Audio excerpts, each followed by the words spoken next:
आणि आज जेव्हा पार्लमेंटमध्ये आम्ही बसतो, आज वर्षाताई पहिल्यांदाच निवडून आल्या, त्याच्यामुळे त्यांचं भाग्य की वर्षाताई तुम्ही आमच्या काळात तिथे नव्हता, कारण ह्या बाजूनी कुणाला घोषणा द्यायची फार सवय नव्हती, पण सगळ्यात मोठा आवाज महाविकास आघाडीकडून आज संसदेत असतो तो वर्षाताईंचा असतो आणि जोरात असतो.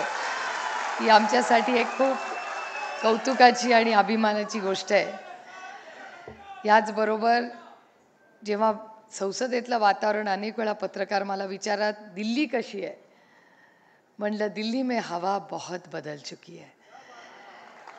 कारण आम्ही जरी विरोधात असलो तर असे वागतो जणू काय आम्ही सत्तेत आहोत, आणि जे शपथ घेऊन सत्तेत बसलेले आहेत ते हारून मंत्री झाल्यासारखे असे दुःखीत असलेले आहेत.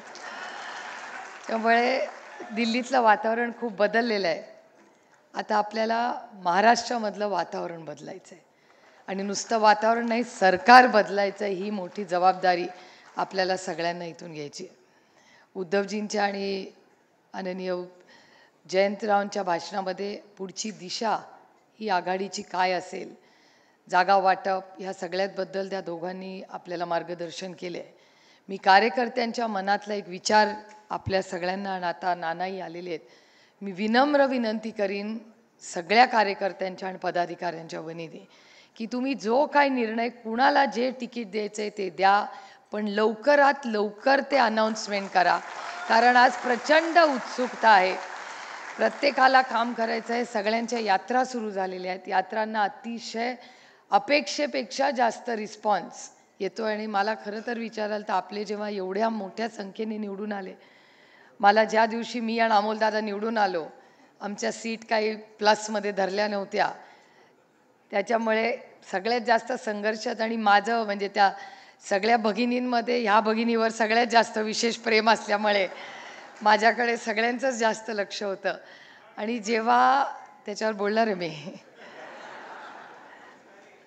पण त्या सगळ्या ज्या पद्धतीने मतदान झालं त्यामध्ये सगळ्यात मोठं म्हणजे आमच्याकडे तर खासदार, आमदार, कारखाना म्हणजे साखर कारखाना, दूध संघ, सोसायटी, सरपंच, ग्रामपंचायत सगळी गेली होती, काहीच राहिलं नव्हतं.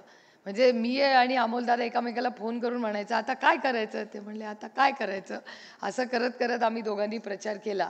पण त्या अडचणीच्या आणि संघर्षाच्या काळात ज्या पद्धतीने उद्धवजी तुमचा आणि काँग्रेस पक्ष ज्या पद्धतीने आमच्याबरोबर उभे राहिला आहे, हे आम्ही कधीही विसरणार नाही. आणि आता जेव्हा प्रचाराची वेळ आहे तेव्हा सगळ्या 31 खासदार